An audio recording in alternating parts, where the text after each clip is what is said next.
ఇప్పుడే 'Dhurandhar the revenge' చూసొచ్చాను. One of the most exhilarating theatrical experience అని చెప్పాలి. ఎందుకంటే first of all Aditya Dhar ఒక ఫిల్మ్ మేకర్‌గా 3 అవర్స్ 49 మినిట్స్ ఇనీషియల్ పార్ట్‌లో యాడ్స్ గానీ, డిస్క్లైమర్స్ గానీ ఇవన్నీ యాడ్ చేస్తే ఈజీగా అరౌండ్ ఒక 3 hours 56 minutes kind of a film.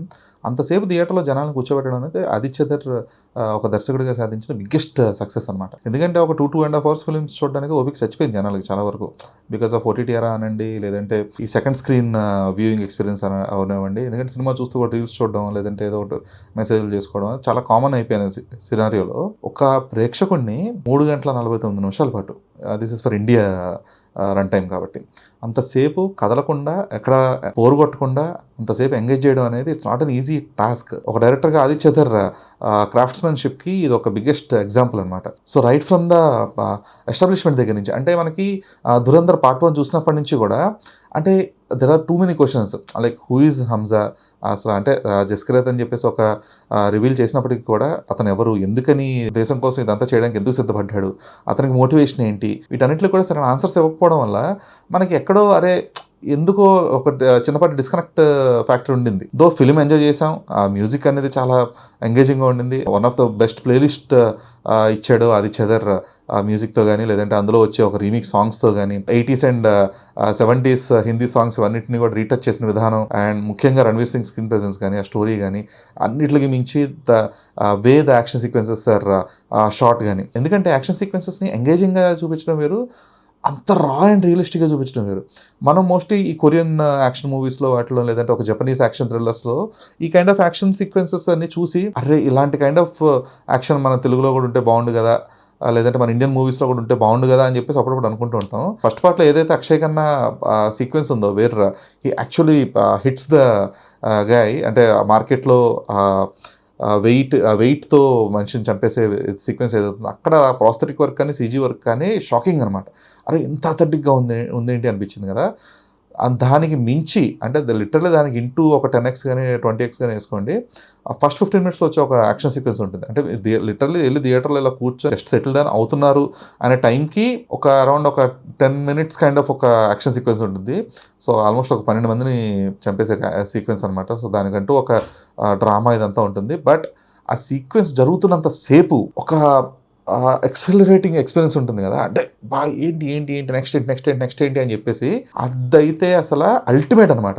అంటే ఈ రేంజ్ ఒక ఎక్సలరేటింగ్ ఎక్స్పీరియన్స్ ఒక యాక్షన్ సీక్వెన్స్ చూస్తున్నప్పుడు, దట్ ఒక ఇండియన్ సినిమా చూస్తున్నప్పుడు when was the last time అంటే నిజంగానే గుర్తులేదు. సో ఆ రేంజ్ ఇంపాక్ట్ఫుల్ యాక్షన్ సీక్వెన్స్ అది. అండ్ ఆ తర్వాత వచ్చే ప్రతి each and every detail. So మనకి అదే ఫస్ట్ పార్ట్లో చూస్తున్నంతసేపు చాలా డౌట్స్ ఉంటాయి కదా, వాటన్నిటికి ఇంక్లూడింగ్ కొన్ని వైరల్ అయిన కైండ్ ఆఫ్ కొన్ని దానికి కూడా సినిమా చూసిన తర్వాత అర్థమవుద్ది. సో వాటన్నిటికి కూడా ఆదిత్య ధర్ సమాధానం చెప్పుకుంటూ వచ్చాడు ప్రతి దానికి, each and every detailing right from his transformation, training, everything అనమాట. అండ్ అలాగే చాలా అన్ఎక్స్పెక్టెడ్ ట్విస్ట్స్ ఉన్నాయి. సో మనం సినిమా చూస్తున్నంతసేపు అంటే మోస్ట్ ప్రాబ్లీ ఏముంటుంది, అది సరే ఫస్ట్ పార్ట్ అయిపోయింది, ఈవెన్ సెకండ్ పార్ట్ తాలూకా కంటెంట్ అంతా కూడా ఈవెన్ ఫస్ట్ పార్ట్ ఎండింగ్లోనే ఇచ్చాడు. ద రివెంజ్ March 19th అని చెప్పేసి అనౌన్స్ చేసినప్పుడే గ్లిమ్సెస్ ఆఫ్ ద ప్రొసీడింగ్స్ అనేది ఆల్రెడీ ఆదిత్య ధర్ రివీల్ చేసేసాడు. అంతకు మించి దెర్ ఆర్ 3 ఫ్యాక్టర్స్, అంటే ఒక 2 చెప్పచ్చు. ఒకటేమో మోస్ట్లీ మీరు సినిమా చూసినప్పుడు ఆ థ్రిల్ ఫీల్ అవ్వాలి. ఒకటి Dawood Ibrahim character thing. So మనం అది మోస్ట్ అన్ఎక్స్పెక్టెడ్, అంటే ఇంతకు మించి ఏముంటుందిలే, అంటే ఇంకా డైరెక్ట్ అంతా పాకిస్తాన్ ఇది ఆ గవర్నమెంట్ గురించి కానీ, లేదంటే ఐఎస్ఐ గురించి కానీ అంతా చూపించాడు కదా, ఇంతకు మించి ఇంకా నెక్స్ట్ లెవెల్ ఏముంటుంది చూపించడానికి అనుకున్న సిచ్యువేషన్లో దావూద్ ఇబ్రహీంని ఇంట్రడ్యూస్ చేయడం జరుగుతుంది. సో ఆ క్యారెక్టర్కి వచ్చే ఒక ఆర్క్, ఆ క్యారెక్టర్కి వచ్చే ఒక ఫినిషింగ్ టచ్ ఒకటి ఉంటుంది. అది మోస్ట్ అన్ఎక్స్పెక్టెడ్. అది లిటరల్లీ థియేటర్లో చూసినప్పుడు మీరు ఇలా ఒకటి పాసిబిలిటీ ఉంది కదా, మనం ఎందుకు అసలు ఆ థాట్ కూడా రాలేదు. అండ్ దానికి తాలూకా హింట్ ఖచ్చితంగా ఫస్ట్ పార్ట్లో ఉంటుంది, ఈవెన్ సెకండ్ పార్ట్లో కూడా ఇనిషియల్ స్టేజెస్లోనే ఉంటుంది. బట్ అది మోస్ట్ అన్ఎక్స్పెక్టెడ్, ఎవరు 99% ఎవరు గెస్ చేయరు అది. అండ్ సెకండ్ థింగ్ వచ్చి ఏదైతే దావూద్ ఇబ్రహీం తాలూకా ఒక క్యారెక్టరైజేషన్ బేస్ చేసుకొని ఇంకో ప్రొసీడింగ్స్ ఉంటాయో, అంటే లైక్ ఇందులో మనం ఈ డిమానిటైజేషన్ ఇవన్నీ కూడా ఎక్స్పెక్టెడే, బట్ దీని తాలూకా ఏదైతే పాకిస్తాన్ మీద అంటే అక్కడ చూపించిన లయారీ మిషన్ ఏదైతే ఉందో అది కూడా one of the unexpected things అనమాట. అంటే ఇంత టకటగా జరిగిపోతున్నాయన్న ఫీల్ వస్తుంది. ఆ చూస్తున్నంతసేపు కూడా అది మనం ఎక్స్పీరియన్స్ చేస్తుంటాం. అరే ఇది కదా ఫీల్, ఇది కదా థింగ్ అనేది. అండ్ ఒక థర్డ్ వన్ ఏదైతే ఆ మోస్ట్ అన్ఎక్స్పెక్టెడ్ ట్విస్ట్ ఏదైతే ఉందో అది you should feel it in the theatres. నేనైతే ఒక్కసారిగా అంటే ద మ్యాక్సిమమ్ షౌట్అవుట్ ఒక సీక్వెన్స్కి ఒక క్యారెక్టర్కి వచ్చిందంటే మాత్రం అది ఆ క్లైమాక్స్లో వచ్చే ఒక క్యారెక్టర్ రివీల్కి. ఆ క్యారెక్టర్ రివీల్ అనేది పీక్ లెవెల్లో ఉంటుంది. అండ్ ఆ పెర్ఫార్మర్ కానీ దాని తాలూకా ఒక బ్యాక్ స్టోరీ కానీ అంటే చాలా మినిమల్ బ్యాక్ స్టోరీయే, but it was exciting man.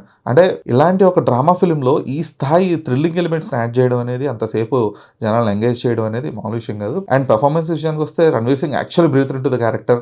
అంటే లిటరల్లీ అతని ఐ మూమెంట్స్ దగ్గర నుంచి ఈచ్ అండ్ ఎవ్రీథింగ్, అంటే ఆ బాడీ మ్యానరిజమ్స్ ఉంటాయి కదా, బాడీ స్ట్రక్చర్ తాలూకా మ్యానరిజమ్స్, కొన్నిటిని ఎంజాయ్ చేస్తాం, కొన్నిటిని అడ్మైర్ చేస్తాం, కొన్నిటిని రిలేట్ కూడా అవుతాం కొన్నిటికి. So that was fantastic.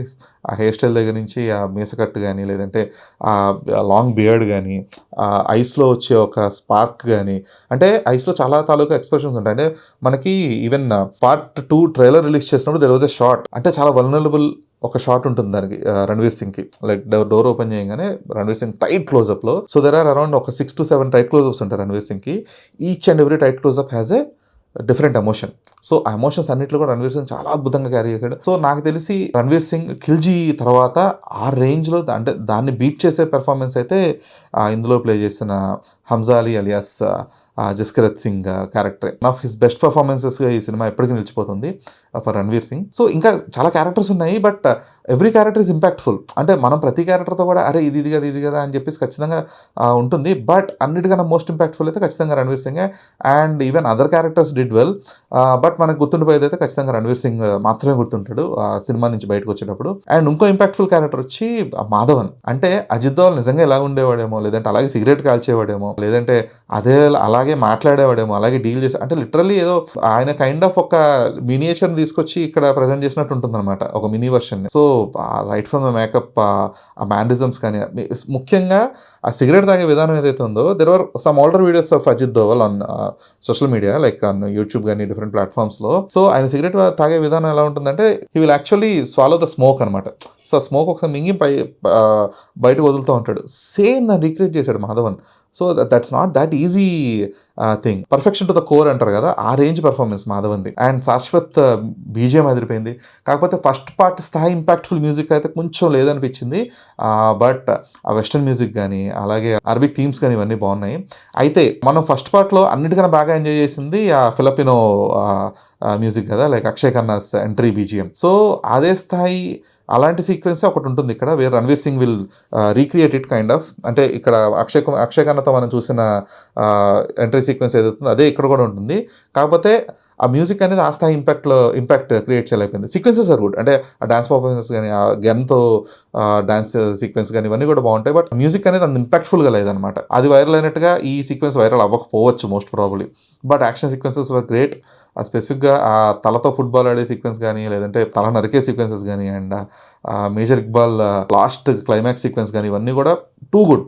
అంటే ఆ కైండ్ ఆఫ్ అథెంటిసిటీ ఏదైతే తీసుకొచ్చారో యాక్షన్ సీక్వెన్సెస్లో అది అమేజింగ్ అనమాట. అది even after all these things one thing that amazed me is the editing pattern. మనం ఎడిట్ ప్యాటర్న్ సినిమాలన్నింటిలో కూడా చాలా సినిమాలు చూస్తుంటాం, అంటే చాలా డిఫరెంట్ కైండ్ ఆఫ్ ఒక ఎడిట్ ప్యాటర్న్స్ అవి చూస్తూ వచ్చాం కదా. బట్ ఈ సినిమాలో ట్రాన్సిషన్స్ అనేవి కానీ, లేదంటే ఎడిట్ ప్యాటర్న్ అనేది కానీ ఎంత రిఫ్రెషింగ్గా ఉండిందంటే, అంటే లిటరల్లీ మనం we will feel the thrill అనమాట. ఆ ఏదైతే అడ్రలైన్ ఫ్యాక్టర్ ఉంటుందో అది ఎడిట్ ఫార్మాట్లో మనం ఫీల్ అవుతూ ఉంటాం. అంటే మామూలుగా ఎప్పుడు కూడా ప్రొసీడింగ్స్ అనేవి మోస్ట్లీ బీజిఎం త్రూ ఎంజాయ్ చేస్తుంటాం మనం. 99% ఆఫ్ ద ఫిల్మ్స్ బీజిఎం, లేదా on screen presence of the actors కావచ్చు, లేదా స్టోరీ పరంగా కావచ్చు. బట్ ఈ సినిమాలో అడ్రనల్ రష్ అనేది ఎడిట్ ఫార్మాట్లో మనం ఎంజాయ్ చేస్తూ ఉంటాం అనమాట. సో ఆ ట్రాన్సిషన్స్ కానీ, లేదంటే ఆ చాప్టర్స్ వైజ్ దాన్ని డివైడ్ చేసిన విధానం కానీ, అలాగే ఏవైతే టైటిల్స్ ఇస్తాడో, అండ్ స్పెసిఫిక్గా లాస్ట్ వచ్చే టైటిల్ ఏంజల్ ఆఫ్ డెత్ అని వచ్చేది కానీ, అండ్ రాత్ ఆఫ్ గాడ్ అని వచ్చేది కానీ, ఇవి క్రేజీ ఉన్నాయి ఆ టైటిలింగ్స్ కానీ. ఇవన్నీ కూడా film will give you proper satisfactory thing అనమాట. అంటే 3 hours 49 minutes నువ్వు థియేటర్లో కూర్చొని బయటకు వచ్చేటప్పుడు కూడా you will talk about the film, you will feel the film. ఆ బీజిఎం కానీ ఇవన్నీ కూడా ఆస్వాదిస్తూ ఉంటాం, అంటే గుర్తు చేసుకుంటూ ఉంటాం, అరే ఇది బాగుంది కదా, అది బాగుంది కదా అని చెప్పేసి we will be discussing about n number of highlights from the film. So అది డైరెక్షన్ కావచ్చు, యాక్టింగ్ కావచ్చు, ఎడిటింగ్ కావచ్చు, మ్యూజిక్ కావచ్చు, అంటే ప్రతి టెక్నికాలిటీ గురించి మాట్లాడుకుంటూ ఉంటాం. There are no major let downs in the film.